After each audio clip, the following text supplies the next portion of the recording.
बिस्मिल्लाहिर्रहमानिर्रहीम। अस्सलाम वालेकुम जी दोस्तों, भाइयों, क्या हाल है? ठीक ठाक, उम्मीद है सब खैरियत से होंगे। तो जनाब, आज हम बात करेंगे कि जब आप जारी से अपना पासपोर्ट रिसीव कर लेते हैं और आपका वीज़ा लग जाता है, उसके बाद आपने क्या करना होता है। अगर आपका वीज़ा रिजेक्ट खुदा ना खास्ता हो जाता है तो फिर आपने क्या करना होता है। तो जनाब, जब आप जारी से जाते हैं, उधर अपना पासपोर्ट रिसीव करते हैं, आप ओपन करते हैं, तो आपको उधर पता चल जाता है कि आपका वीज़ा लग गया या रिजेक्ट हो गया। अगर तो आपका वीज़ा माशाल्लाह लग जाता है तो फिर उसके बाद जो फ़ौरन प्रोसीजर होता है वो आपका प्रोटेक्टर होता है। क्योंकि जो भी वीज़ा आप वर्क वीज़ा लेते हैं पाकिस्तान से किसी भी कंट्री का, तो उसके लिए आपको प्रोटेक्टर करवाना पड़ता है। जब आपका वीज़ा जो है वो दूसरा लग जाए, स्टैंप हो जाए, तो उसके लिए आपको जो है ना उसके बाद प्रोटेक्टर करवाना पड़ता है। प्रोटेक्टर जो है वो आपका हर मतलब तीन तीन स्टेशन है प्रोटेक्टर का। लाहौर में भी है, इस्लामाबाद में भी है और सियालकोट में भी है।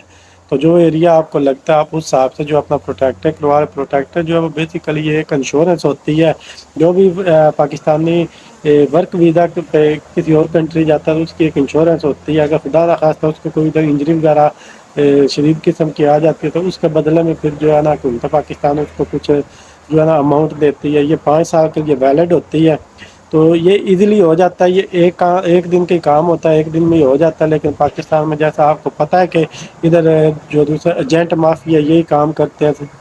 किसी भी आप सरकारी ऑफिस में चले जाएं तो आपका जो रिश्वत का दौरा हर मतलब बंदा जो है वो रिश्वत का बगैर जो है वो कोई काम नहीं होता। तो इसकी भी जो जेनवन फीस है वो 7200 रुपये है, 7200 रुपये। वो उधर नेशनल बैंक भी है, तो उधर वो पे करके आपने बाकी अपनी फाइल जो है उधर आगे सबमिट करनी होती है। लेकिन ये इतना ज़्यादा तंग करते हैं लोगों को कि इतनी ज़्यादा डिमांड कर देते हैं पेपरों की जी मेडिकल। हालांकि अभी इटली के लिए मेडिकल की ज़रूरत नहीं है, ठीक है। मेडिकल मैंने अभी प्रोटेक्टर करवाया है, तो मुझसे कभी कहता है मेडिकल लेके आओ, कभी कहता है जी प्लीज़ से क्लियरेंस सर्टिफिकेट लेके आओ, करेक्टर सर्टिफिकेट जिसको बोलते हैं। कभी कोई चीज़, कभी कहता है जी इसकी ट्रांसलेशन कराओ, जो आपके दूसरे इटालियन पेपर है आपका नोला उसका उसका इंग्लिश में ट्रांसलेट करवा के लाएं। तो जब यही मतलब जब ये आप एजेंट से बात करेंगे तो ये कोई चीज़ भी जो है रिक्वायर्ड नहीं होती, ठीक है। इनमें से कोई चीज़ वो आपसे नहीं मांगेगा। बेसिकली जो फीस है वो 7200 रुपये है, लेकिन जेंट जो है वो 8000, 9000, 10,000 वो अपने लहदा लेते हैं। यानी 17,000, 18,000 में, या 16, तो 16 में खैर बहुत मुश्किल से आते हैं, लेकिन 17-18,000 रुपया जो है वो लेते हैं जेंट। और आपका जो फाइल वगैरह वो आपको तैयार करके फीस वगैरह जमा करवा के आपको दे देते हैं। वो आपने लेके टोकन अंदर जाना होता है, उधर आपका जो पासपोर्ट है वो सबमिट हो जाता है। उसके बाद 2 घंटे या 3 घंटे के अंदर अंदर आपको पासपोर्ट मिल जाता है और आपका प्रोटेक्टर हो जाता है।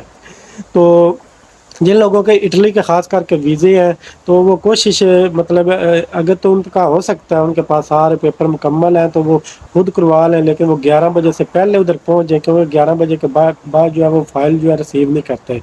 तो 11 से पहले पहुंच जाए और अपना जो फाइल अगर जमा हो जाती है ठीक है, अगर नहीं होती तो फिर किसी एजेंट से रब्ता करके उससे करवा लें, तो ज़्यादा सरदर्दी जो है नहीं लेने पड़ेगी आपको।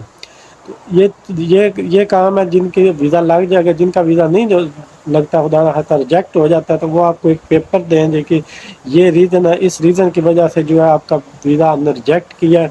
तो आपके पास दो महीने होते हैं। 2 महीने में आप जो है अपील कर सकते हैं। जो रीज़न उन लोगों ने बताई है आपको कि इस रीज़न की वजह से आपका जो वीज़ा वो रिजेक्ट हुआ है, तो आपने वो रीज़न जो है वो दूर करनी है। जो भी मसला है जिस किस्म का भी है, या आपका नोला उसका कोई प्रॉब्लम है, या उधर आपके मालिक का कोई टैक्स वगैरह का, या उसकी फैक्ट्री का कोई इशू है, या एड्रेस वगैरह का कोई चीज़ आपने तस्दीक करवानी है, तो आप अपने बंदे से रब्ता करें जो इटली में है, जिसने आपका नोला उस्ता भेजा। उसको बताएं जी ये मुझे ऑब्जेक्शन लगा, ये रीज़न है, इस वजह से मेरा वीज़ा रिजेक्ट हुआ है, तो मुझे ये चीज़ें ज़रूरत है। वो चीज़ें ले कर आप दोबारा अप्लाई कर दें।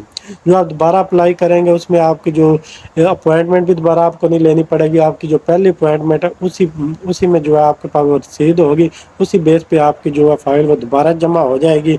तो इंशाल्लाह उम्मीद की जा सकती है कि आपको दोबारा जो है वीज़ा नेक्स्ट टाइम जो मिल जाए। तो जनाब, ये काम इधर हो गया, प्रोटेक्टर हो गया। उसके फौरी बाद जो काम आता है वो आपकी टिकट वगैरह की होती है। आपने टिकट करानी है और कोशिश करें कि जब आपका वीज़ा स्टैंप हो जाए उसके बाद जो है तो आपने ज़्यादा देर नहीं लगानी। कोशिश करनी है कि विद इन 1 मंथ जो है आप जो है अपना टिकट वगैरह करवा के तो आप जो है चले जाएँ, अपने इटली चले जाएँ। तो टिकट वगैरह का वो एक लहदा चीज़ आ जाती है। टिकट आजकल बहुत महंगी है। मैंने जो अपना टिकट किया था वो मेरा जनाब 2,20,000 में टिकट हुआ था। मैंने खुद ही बुक किया था अपने कार्ड से। تو اس میں کچھ ٹیکس وغیرہ کی جو اوریجنل قیمت تھی وہ 1,91,000 تھی، لیکن تقریباً 30,000 جو ہے وہ ٹیکس لگا بھی 14% جو ہے وہ ودہولڈنگ ٹیکس جو ہے وہ لگتا ہے۔ تو اس طرح وہ آپ کا جو ہے 14% کے ساتھ جو آپ کی ٹکٹ آن لائن شو ہوگی اس میں آپ 14% ایڈ کریں گے تو آپ کی جو جینوئن قیمت ہے وہ آ جائے گی۔